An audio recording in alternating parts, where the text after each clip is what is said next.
Got no idea what HMRC can now do to you or your business? If you're a limited company director, I want you to stop what you're doing and watch this video to the end, because the rules around HMRC have changed and they're coming for you in 2026.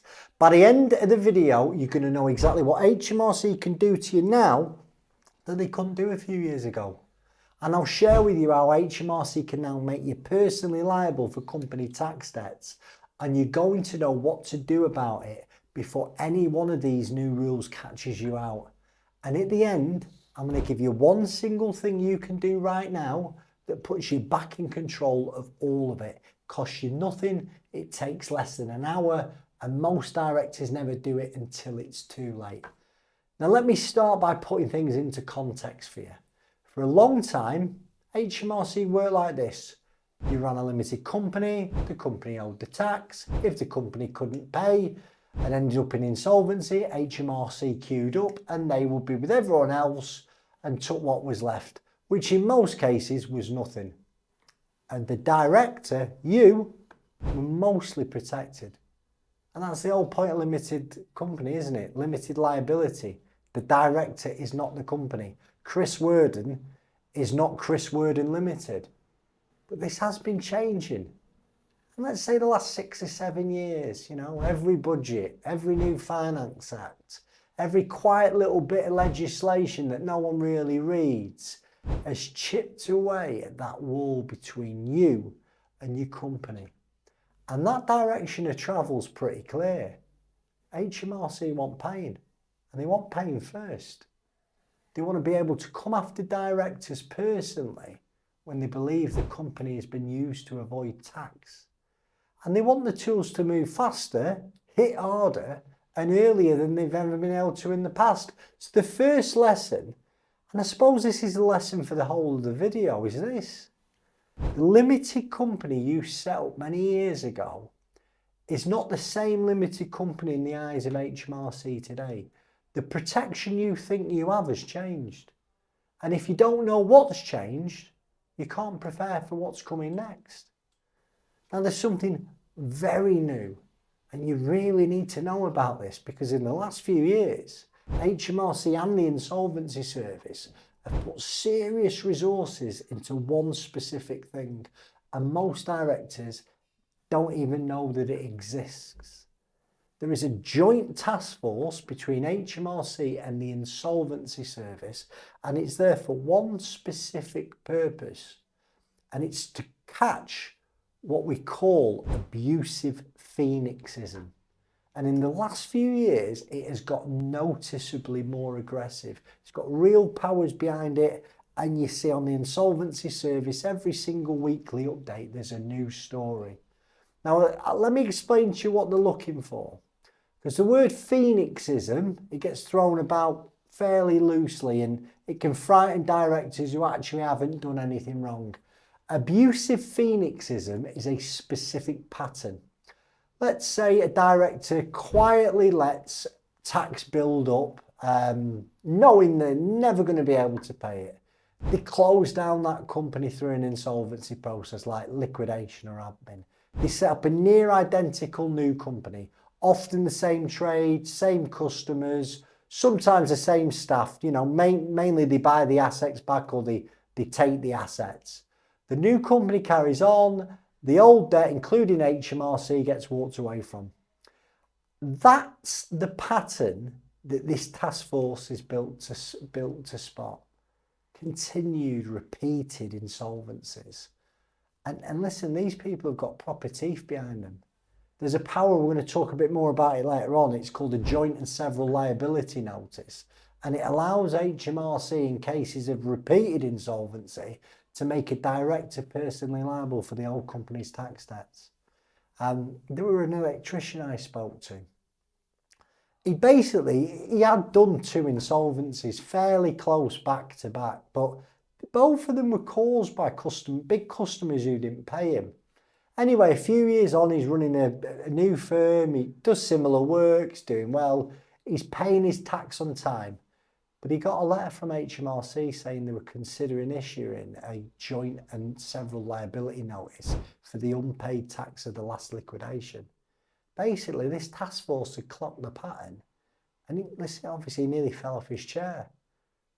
Now here's the part that really matters though, because the line in this is very sharp and most directors don't know what side they're sitting on. You can start again after a genuine business failure. It's not always abusive phoenixism. A properly done pre-pack administration or liquidation with an independent valuation, a fair price being paid for any assets and overseen by a licensed insolvency practitioner, perhaps money getting paid back to creditors, the right safeguards in place, that is completely legitimate. It's how thousands of viable businesses get rescued every year, okay? That's not what this task force is looking for. What they're looking for is the pattern of deliberate debt avoidance. Directors who let debts build up knowingly, with no realistic plan to pay them. They close the company down for an insolvency process to escape that debt and start over doing the same thing without ever really properly addressing what's happened. Listen, the lesson's this. If you're starting again after a genuine business failure, do it through the proper process. Proper advice, licensed insolvency practitioner, independent valuation of any assets, anything that gets moved to a connected company must be for fair market value. And learn from the last insolvency. What went wrong? Because the more you learn from what went wrong, the more chance you've got of getting yourself successful in the next one. If you do it this way, you're firmly on the legitimate side of the line and no one on that task force should be interested in you. But don't be letting HMRC debt just quietly build with an unspoken plan of your head that you're going to liquidate and get rid of it all. And never close a company down with a plan of opening another one doing the exact same thing and basically nicking all the assets, moving all the customers sideways, because that is the pattern that this task force is watching for. And now the powers that they've got is they can attach the old company's debt to you personally or to your new company long after you thought it had all gone away. Again, get proper insolvency advice before you make any move and make sure whatever you do would pass the smell test. Listen, if anything I've said to you so far has made you think I might need to have a chat with this guy, if you go into the description section, there's a link at the top. You put your details in, one of my team will call you today. We've got over 755-star reviews on Trustpilot, more than anyone in the whole industry. We offer free and independent advice.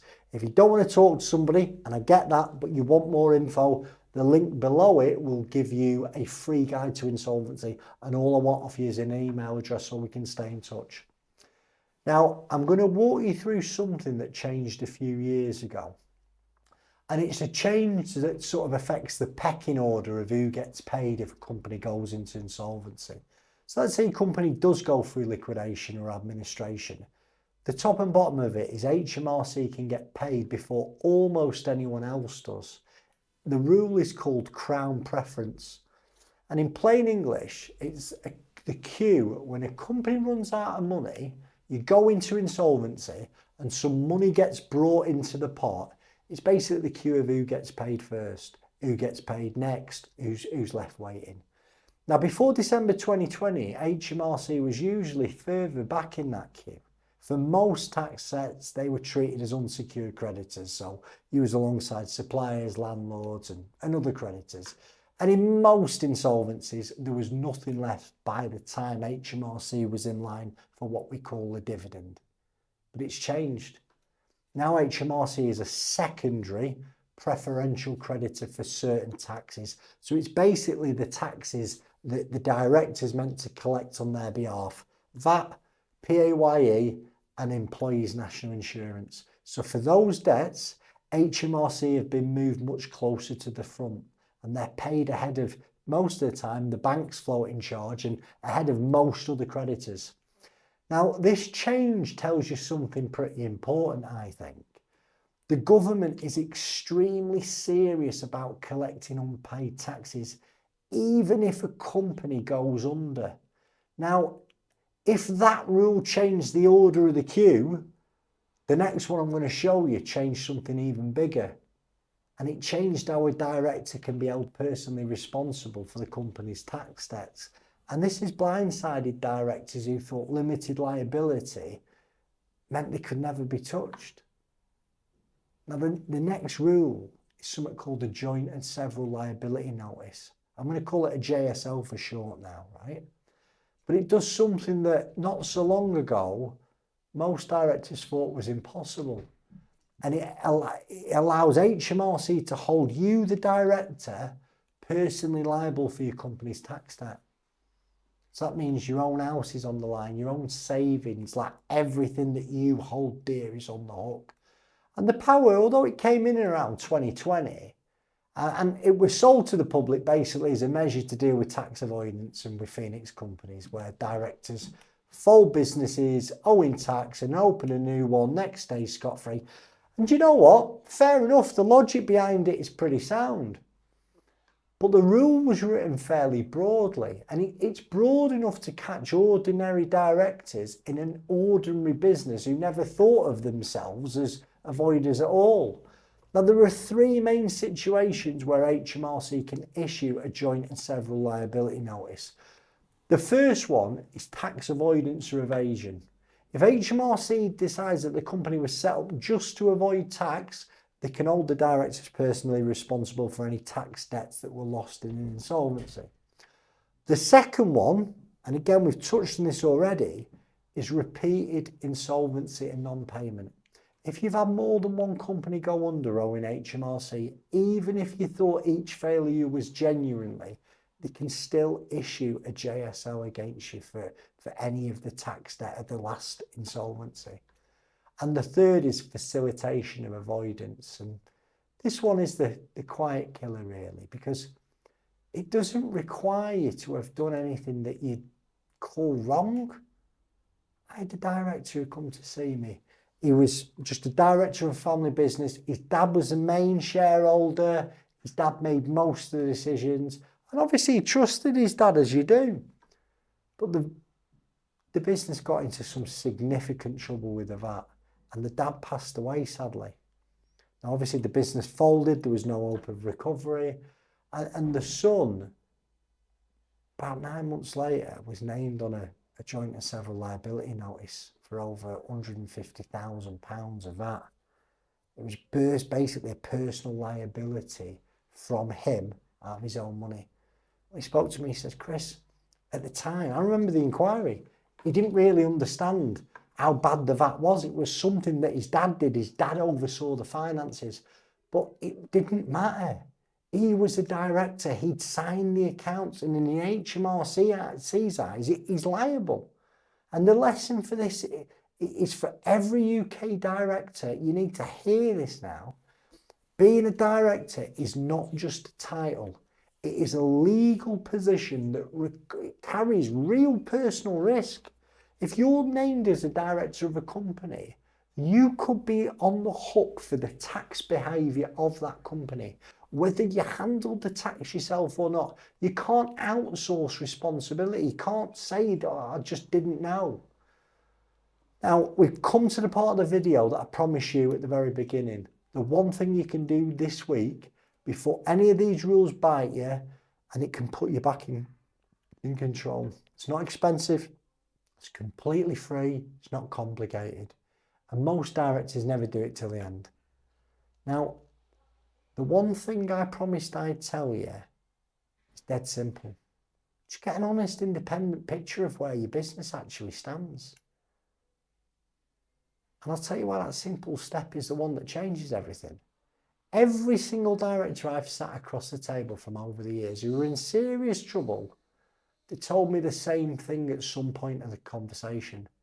And it's pretty much, I wish I'd have known where I'd have stood 12 months earlier, because I'd have made different decisions.